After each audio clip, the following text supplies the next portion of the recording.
What are your faculty doing? What have they been doing in the world of business? And what about your students who are, I think we have a couple of alumni now that are really out there doing some good things. Maybe tell us about their profiles just briefly. I'd love to hear more about that.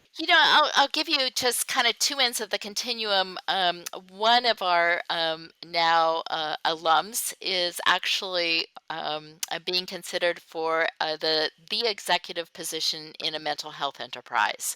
And can you think of anything better than, one of the demands right now we know from the healthcare pandemics is that mental health has really taken a body blow. Yep. And so here she is with all now of the basic tools that come in business.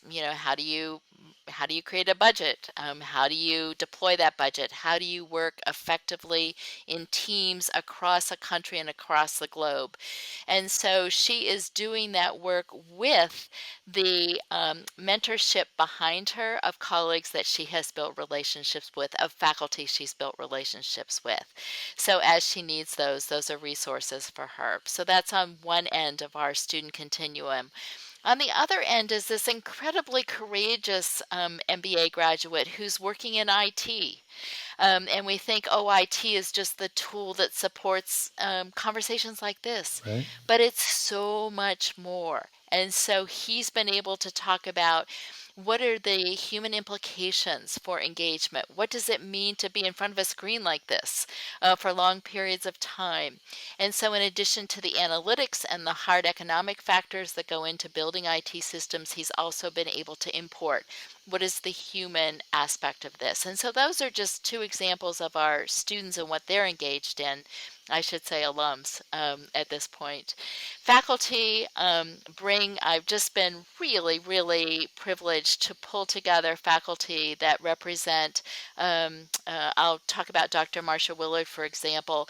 She was the founder of the International Sustainability Professionals Association, and so we're now building a partnership with them that's allowing us to work globally with short bursts of what does it mean for sustainability as we move forward, because the rubrics of sustainability have changed. The climate footprint has changed. We know we have goals for the year of 35, but how do we get there? And then I think of my colleague, Dr. Johnson, who is leading some of our DBA initiatives and will be teaching this fall. And she brings together this world of not only acknowledging diversity, but Nathan, of saying, how do we in our dissertation work? How do we in our classes take the theoretical aspects of diversity and inclusion and make them go live? What does that mean?